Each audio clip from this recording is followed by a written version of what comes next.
You are listening to ESL Talk, a podcast made for English teachers by English teachers. Here are your hosts, Daniel and Golnaz. Hello everyone, welcome to episode 15 of ESL Talk. In today's episode, we are going to look at the use of language and dialect in the ESL classroom. This is something many teachers may overlook and maybe don't consider too much when planning lessons, but it is a really important aspect and something we should think about in the planning phase. Our words can affect a huge part of our students in each lesson, so we're going to be discussing these concepts today. Many teachers come from many different countries, both native and non-native backgrounds, and as a result, the way teachers communicate with their students will differ a little. And today we will speak to Laura, an English teacher from the UK, who will share her experience and knowledge of this phenomenon and the importance of using the appropriate language and dialect in the classroom. So, Daniel, can you share your experiences of using the right language and dialect in the classroom? Yeah, of course. I've had a lot of different experiences and I've been really lucky to live and work in different countries and experience different languages and dialects, both in English and in other languages. From a teaching perspective, I guess if I go right back to my first experiences of teaching, as our listeners probably know, I spent quite a few years living in South Korea, and when I first moved there, I had to very quickly and very rapidly change the language and dialect that I used, because where I come from in the north of England, we have a very different way of speaking than other places in the UK. There's a lot of different accents and a lot of different dialect that we use in the UK. And the type of language and dialect that I used with my coworkers, with my colleagues who could speak English, was very different to what they knew. So because of this, it was very difficult for my coworkers to understand me. It was very difficult for my students to understand me. And some words that I was, saying and using, they were being heard differently by the audience, or they were being heard differently by my students. So very quickly, what I had to do is start to simplify what I said and to slow down what I said and to change and substitute words that I used to make them as clear and as easy as possible for students. Now, I had to do that for 3 or 4 years, and as a result of that, I guess even without realizing, my way of speaking changed, my way of communicating changed, because everyone that I spoke English with, whether they were a native speaker or a non-native speaker, they were a little bit unfamiliar with my accent. There were very few people I met from my part of the world when I lived in South Korea, so it was a little bit tricky to be understood. So just subconsciously and a little bit consciously as well, the words that I used, the language I used started to change, and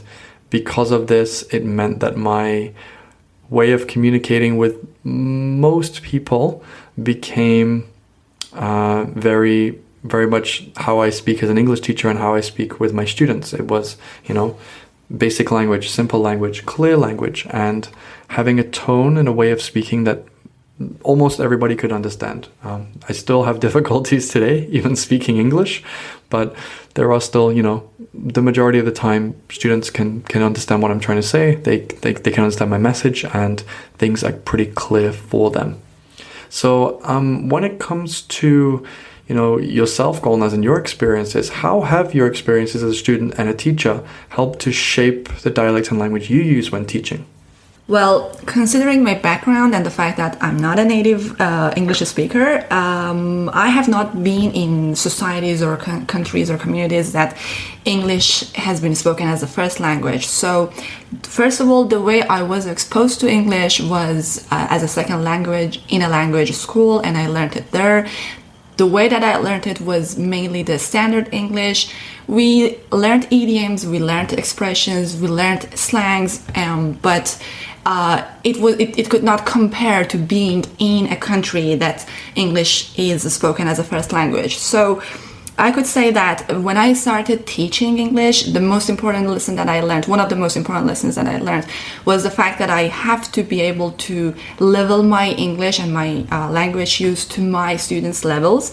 And this was really hard for me at first, especially with like A1 or A2 students, because the pace and the form and the tone that you speak needs to change like a lot, and it needed a lot of practice. But that practice helped me follow a solid structure as a teacher with what I use and how I use English. It was mostly and basically it has always been actually in my classrooms. It has mainly been the standard English without any, extra expressions or idioms or slangs, or without any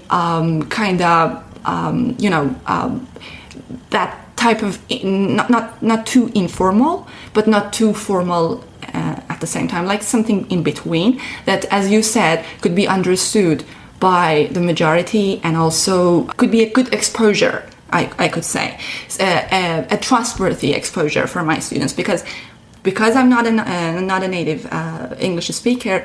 I had to always be careful of what I am using and how I am using English, so that I would be a right and correct exposure to my students, not a wrong example. So as a student and as a person who is right now living in Canada and studying in Canada, well, I have more freedom of how I can use English, and I am improving and I am working on, leveling up and advancing my English, because I have the opportunity to speak with a wider range of people coming from different accents, different backgrounds, different nationalities, and that is a great opportunity as well. But I'm sure that in my classroom, I am going to still follow that solid structure, because I can say it is risk-free, and it doesn't cause any misteaching. But another thing that it is interesting for me is that when it comes to teaching expressions, or for example some idioms or some functional language, what I have done so far is doing some research and going and finding the background and finding the context that those expressions or that language is used in, and like making sure that it is the right thing to teach. Because when I was a student myself, when I was learning English, as I said, we were learning a lot of different idioms and slangs, but we didn't know, we had no idea of how these are exactly used in English spoken communities, and are they right or not right. And it was never interesting for me to learn a huge list of idioms. I never liked it. I prefer to learn it in the situation or in the context, which I never had. But I try to focus more on like movies, where the context was a little bit more visible, more understandable, and I could like make a choice.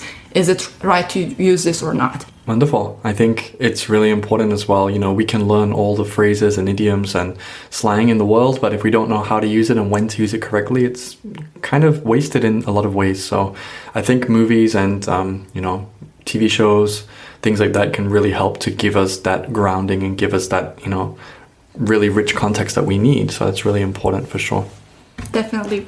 And now I want to ask you, Daniel, what influences the language and dialect that you use when you are teaching? This is quite interesting, because from a teaching perspective, and when I'm thinking about my students, I need to kind of consider their level. I need to consider where they're coming from and where they're at. And also it's a good idea to know the mix of students and what their backgrounds are linguistically. If I have a lot of speakers, let's just say, for example, I have a lot of Farsi speakers who are from Iran, or I have a lot of maybe Arabic speakers who are from Saudi Arabia or North Africa, then maybe the words and the way that I use English might be a little bit different to how I speak to learners from China or Korea or Japan. Why? Because, again, their exposure and their experience of English is going to be quite different in terms of how they learn. Maybe some context it's more relaxed, it's more casual, it's used more frequently and more freely, English. Whereas in other countries, in school, you have to learn English and you have to sit and learn grammar rules and readings, and you practice all the different types of mechanics of English without really speaking it. So knowing where students are coming in at is really useful. So as a teacher, if you know your students' linguistic background, you can spend a bit of time learning about their background. That's going to really help you with the language and dialect you use. Now, if students are very conversational, a good example would be students from Latin or South American countries like Mexico, Brazil, Argentina, Peru. The majority of those learners that I've dealt with have been very conversational, really eager to speak and have a really good understanding of the basics of speaking.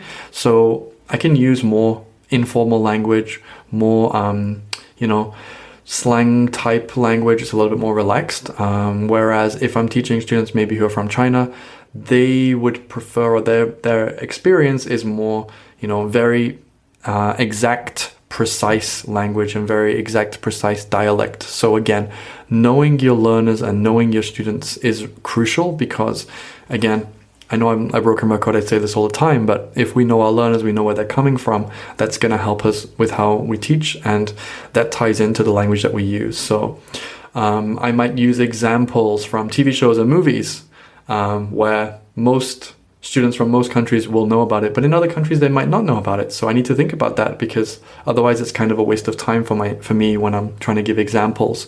Another really good piece of advice with language and dialect is use various examples from various contexts and relate it to the students. If you're teaching a business type class, make the context about business, make the examples about business. If you're teaching a conversational class, make it about what the student's interested in. If they have a background in media, make it about TV shows, movies, music. If they have a background in, let's say, I'm not sure, I'm trying to think of another example. If they have a background maybe in travel, or they work in the travel industry, or they work in a government job, make it about something more, closely tied to that. And just things that are fun and interesting as well. So those are a few pieces of advice. But generally with the language and dialect that I use, I get to know my learners, what they know and where they're starting from, and I use that to direct and inform the kind of language that I use in class. So speaking about me as a teacher, Golnaz, have any teachers directly influenced you and how you speak English and the dialect that you use? Because in my experience, I've met students who have a unique or a very, interesting way of speaking, and I try to kind of understand why that is. And a lot of the times they say, oh, my teacher was from Scotland, for example, or my teacher was from, Australia or New Zealand. So you hear those little tiny things in their speaking, which, those clues. What's your experience been like with this? Well, my English teachers were actually mainly, most of them were from Iran, but I also had British teachers, native teachers who were from the UK. I also had a couple of teachers who were Native American teachers, as they said, and they were like born in America, and then they were living in Iran. I'm not sure if unconsciously this has influenced my dialect. I mean, I'm sure it has influenced my whole dialect and language use, but how and to what extent, I don't know, because it kind of does not happen that consciously, or while it was happening, I was not really paying attention to it, or I was not really conscious about it.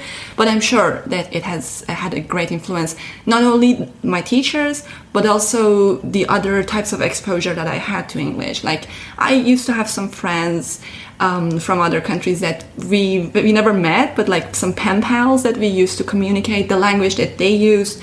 And also, as I said, watching movies, different TV shows and programs, this whole collection of course has made what I am today, and in the future I'm sure this is also going to change and hopefully improve. Wonderful. So as a teacher, Daniel, has your language and dialect caused any issues for your students? Definitely, most definitely. I wasn't aware of this when I first started out, 10 years ago, that my pronunciation of certain words, being from England, and the stress of certain vowels and certain, phonemes was strange or unusual. I might say things like water instead of water, which students might expect. I might say things like grass instead of grass, which people from the south of England might say. So most definitely it's caused issues because students are like, what are you talking about? The strange one was to say like, I can't do something. I would say I can't do this, I can't do that. And students would be really confused by that. And I guess, living in Canada and teaching English as a second language for so long, all these kind of little things that used to be issues have softened, or I've had some awareness of them, which has helped me through feedback.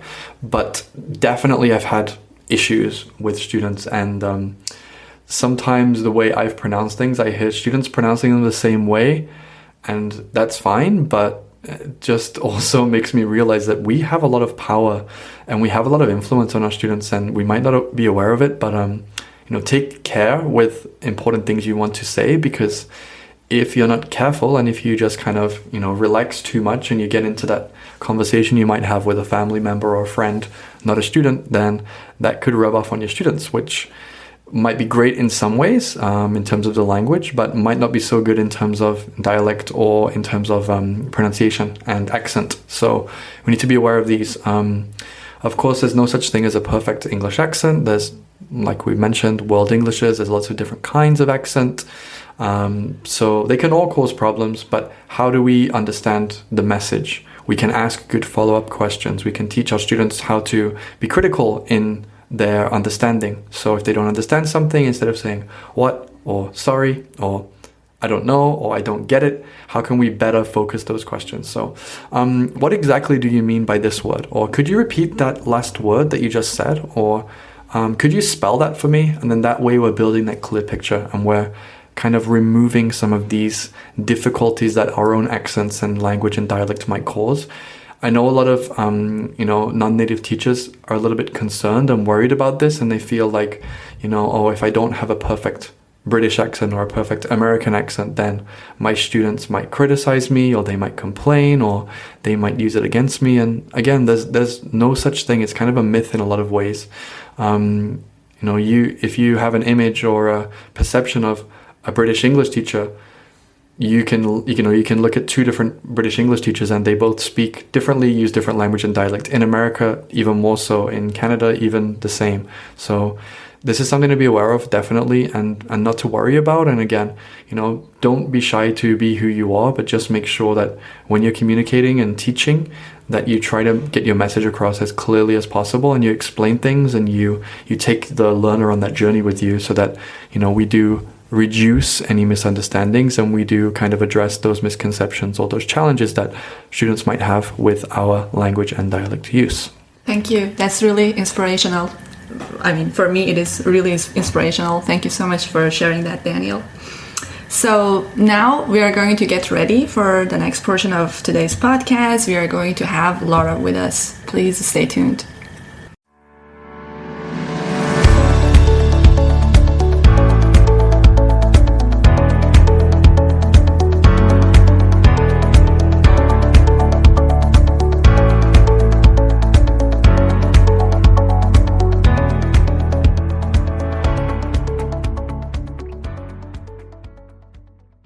All right, everyone, welcome to the next portion of today's podcast. Today we have Laura with us. Hello, Laura. Welcome. Hello, how's it going? It's going good. Thank you so much. Thanks for joining us. You're welcome. Yeah. So, Laura, as we usually start each interview, we just want to ask you, first of all, what's your teaching journey been like so far? Can you share with us a little bit about your experience of teaching? Absolutely. So it's been about almost 9 years now since I started teaching English as a second language. I started off my journey in the UK, which is where I'm from. I'm from North Wales, but I was studying at university in London, and I did my teacher training in London. So my first job was in London. I was there for a couple of years before I realised that I didn't become an ESL teacher to stay in the UK. So I took the leap and moved out to the south of Italy, where I lived in Sicily for a couple of years.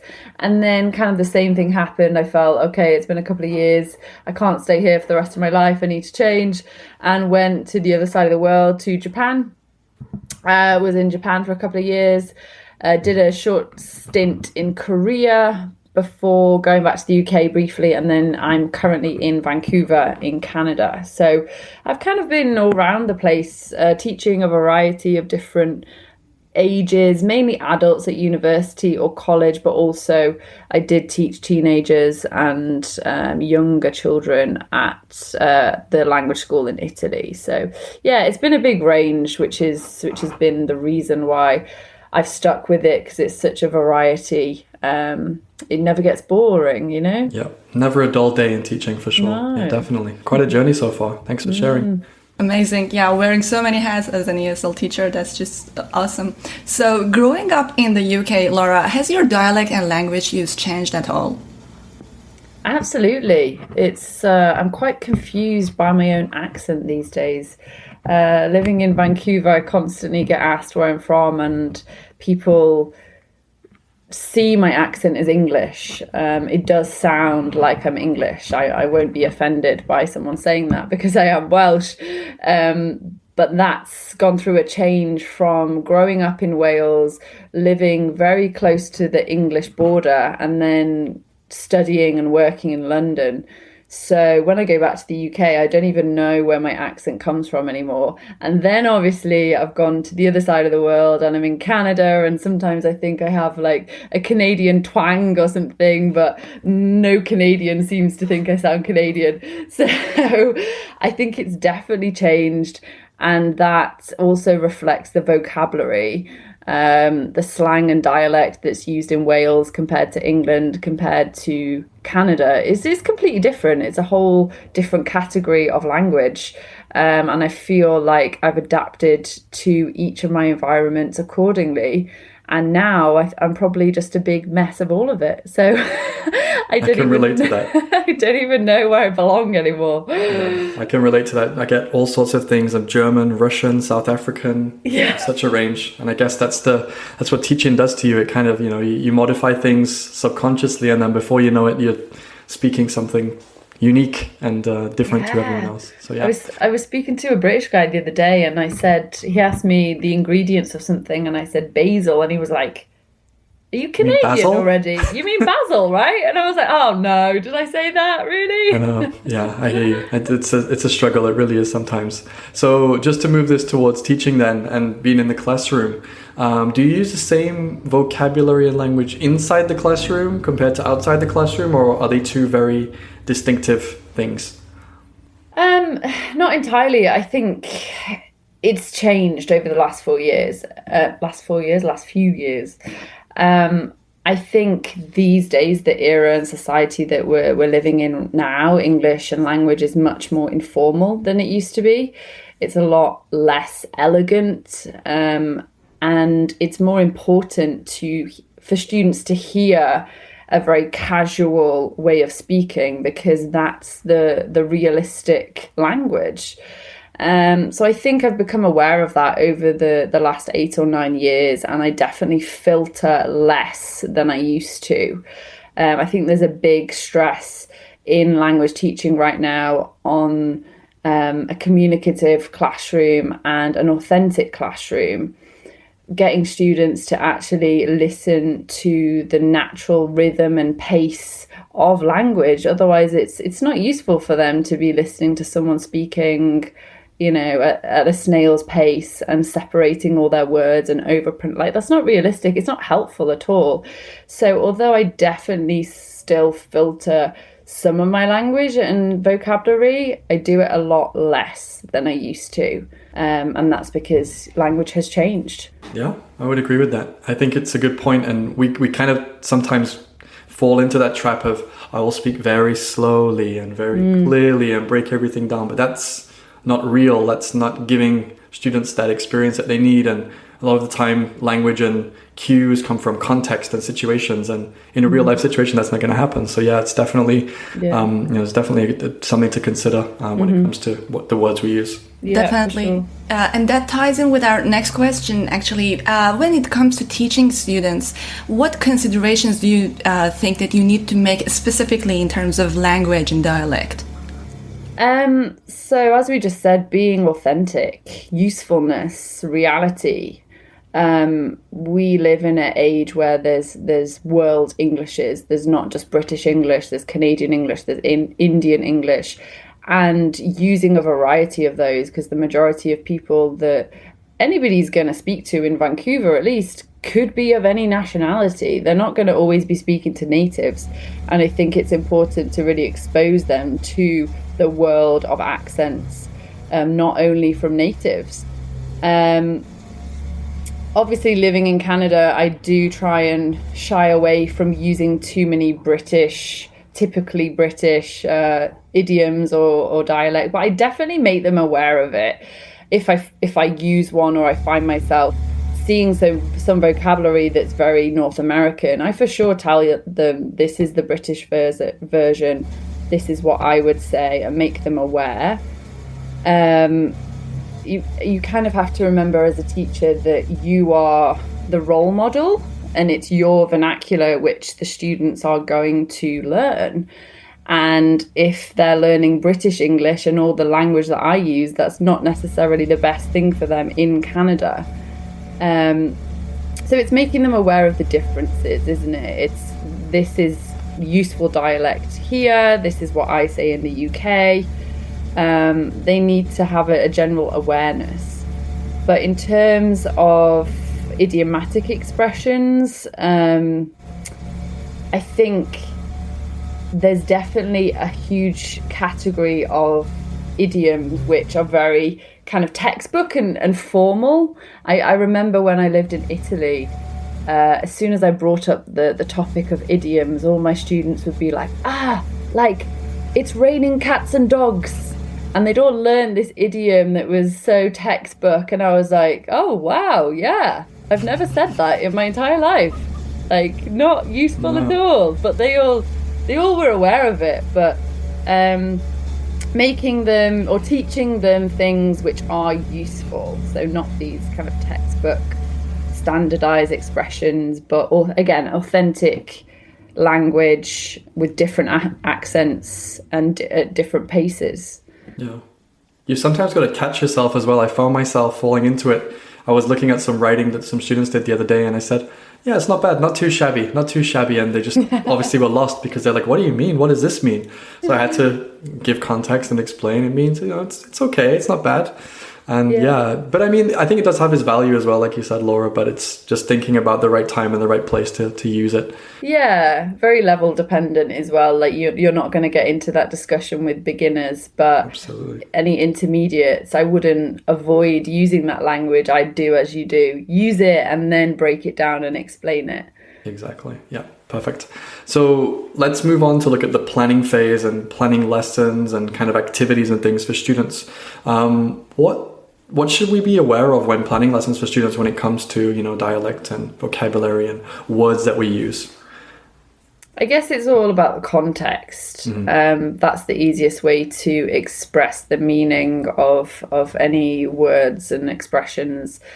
The appropriacy of the expression, how old are the students, real life things that they're situations that they're going to find themselves in, and language which is appropriate for them. I would say it depends on the level as well, obviously, and perhaps start off with the more logical phrasal verbs or idioms that can be made sense of in some ways. We have a lot of nonsense expressions out there which may have some history out there that makes sense of them, but it's so complicated and long-winded. Words that they can relate to and think, okay, this makes sense, I can use this, compared to ones like the cat's got your tongue, where you might say that, but it's not that common. No. It's very random. It's not useful for them.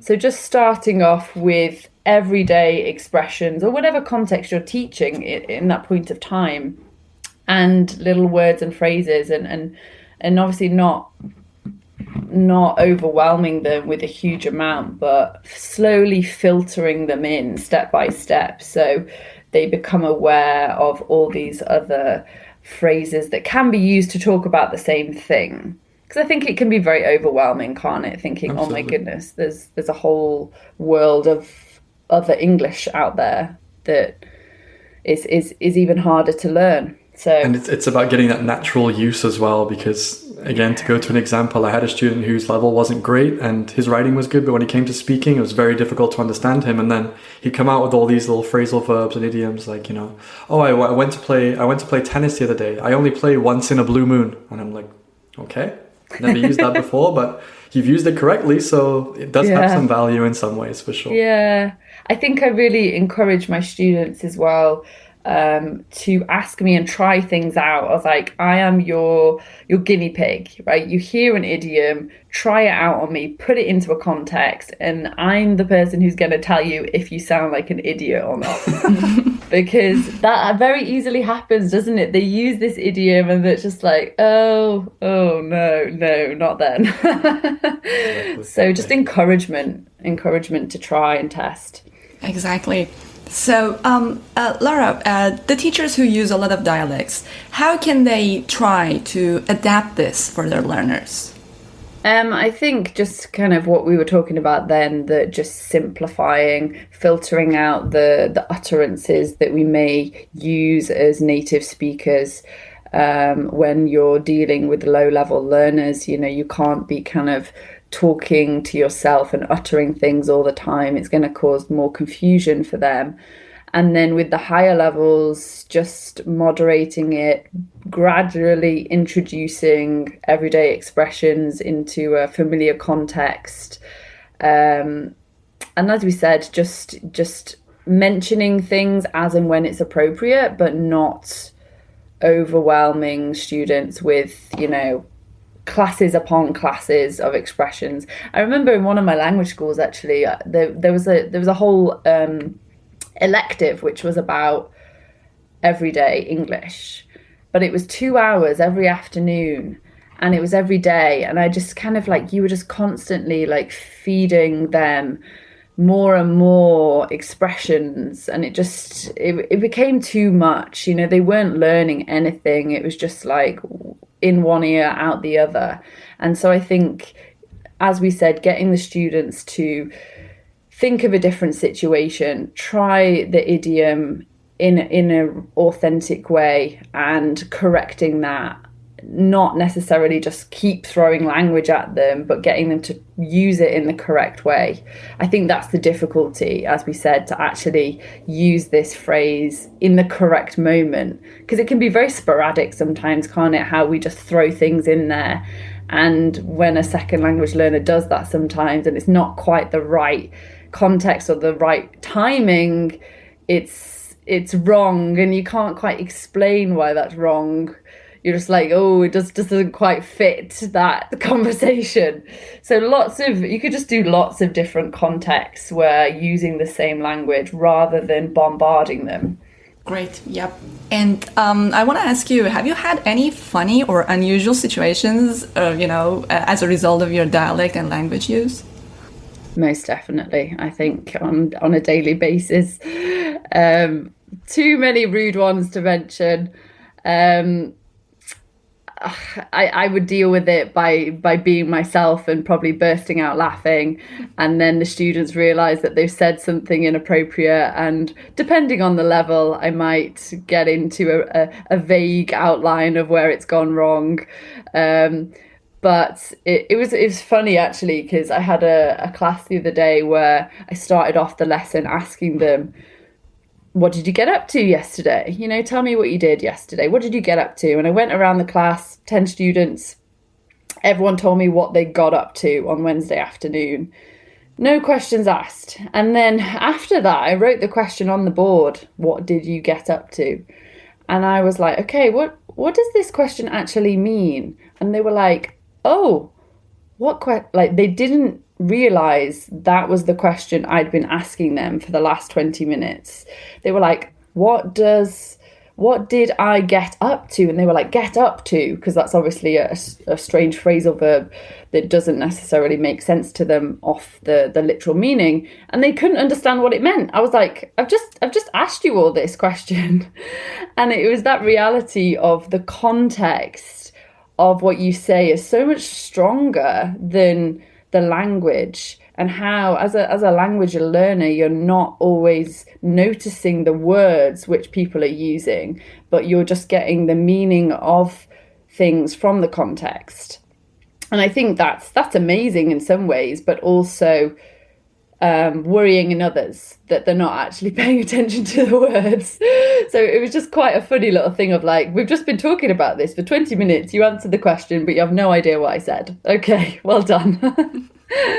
I've been there many times, especially when I try to use humor or jokes or sarcasm, and some students will get it and some will just go over their head, where students are like, how many words should I write?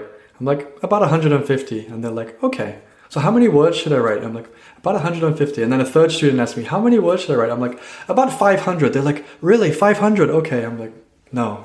So it's the subtleties as well, I think. That's the really difficult thing to master, I think, learning a language, and definitely comes into it.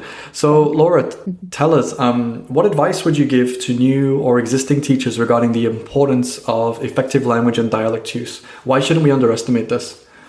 I think it's all down to the power that you have as a teacher, that you are the role model for some of these students. It depends if you're living in a country that speaks English as its first language, or are you the only source of the language that this student has? When I lived in Japan, I was the person that they spoke English to, and so all the power was in my hand. I was the major influence that they had on their life, the major time that they were able to practice, and just using that very wisely, obviously being realistic with them, but also making sure you are being appropriate and teaching them in the most useful way that you can. Also, how time has changed. We were talking about before, has language changed? Which of course it has. Language is always changing. My accent has changed, my dialect has changed, and at this point in time we are full of technology, social media, abbreviations, hashtags, all these things that's the real English that they're going to encounter if they're 18, 19, 20 years old. It's not useful for them to be learning how to write a letter. So I think we get caught up in a lot of these older textbooks and course books which are teaching more traditional methods of English, but depending on the frequency and, like I said, the availability to the English language that the student has, it's very important to adapt to your students' needs. When I think about kind of formal English and some of the things that I have taught in the past, some grammar points, I'm like, how often do I ever use this? Like, this is not useful at all. I probably have said this 3 times in my entire life. And I definitely tell students that, like, if I have to teach it for whatever reason, it's on the curriculum, I'll be like, guys, just to let you know, this is not used. Learn it for the test, then you can quite happily forget it for the rest of your life. And it's that, like, authentic, that advice that they really appreciate, because nobody likes learning something that's not useful. So making sure that it's authentic and also communicative. There's various theories and methodologies out there about the effectiveness of a communicative classroom, and I'm a firm believer in those for sure. As I said, being in an era right now where everything is about communication, not necessarily in a written form, but just keeping in touch with people the other side of the world, video calls, phone calls, and how often do people write these days? So bearing in, my biggest piece of advice would just be being in touch with your students and their needs. If you're teaching a general English class, you don't necessarily need to teach them how to write essays and learn about relative clauses and speaking to them. asking them, giving them a quiz and seeing what's useful for you, what do you want to know. But I think that's very easy to say because obviously it depends on the institution. But if you have the opportunity to create your own lessons and give them what they need, or even if that's just a 1 hour of the week, being honest with your students and fitting their needs, I think is really important, because otherwise so much time and energy is wasted stressing about things that aren't important. Wonderful. Great. Thank you so much, Laura. You're really welcome. Appreciate your ideas, your perspectives, and obviously all your wisdom that you've imparted on us today. So it was great to hear from you, and thanks so much for joining us today. Thank you very much for having me. Take care. Lovely. Thank you everyone for listening. ESL Talk continues to grow and we are grateful for all the support you've shown us. And I want to say a special thank you and a special goodbye to you all because, well, studying for the master's degree, working, doing research and working on a podcast all at the same time requires a lot of time allocation and concentration. And in order to be more effective and productive, I've decided to wear a bit fewer hats at this time and focus more on my studies. That's why this episode is my last episode of ESL Talk for now. I want to say a special thank you to Daniel for giving me this opportunity. I have learned and grown a lot from working on this podcast, editing, managing social media, and meeting great teachers, great inspirational teachers. I have learned a lot from all of you, and I thank you all. And goodbye to everyone. Stay safe. Yeah, a huge thank you, Golnaz. Thank you, so much for helping to get this project started. I know we've helped a lot of teachers, and I know a lot of people who listen who are really, appreciative and grateful for everything that you've done, especially on the social media side. And again, we will be trying to continue these things just as effectively and successfully. It'll be very difficult, big shoes to fill, but we'll have some news hopefully soon, and we are going to continue, bringing you episodes every week. So please do continue to support us and to help guide us with things that you'd like to hear and topics that you'd like us to cover in the future. As always, don't forget to send us an email, esltalkpodcast@gmail.com. We're always looking forward to hearing from you, and we're always happy to, host teachers on here and have your input and have your discussions and learn about you as well. And then as always, you can follow us on Facebook and Instagram at ESL Talk Podcast. Thank you so much, guys. Looking forward to the next chapter of the podcast coming up in the next week or so. So stay safe, guys, and we'll see you soon. Thank you for listening. Don't forget to subscribe for new episodes and to follow us on Instagram and Facebook for even more ESL teaching content.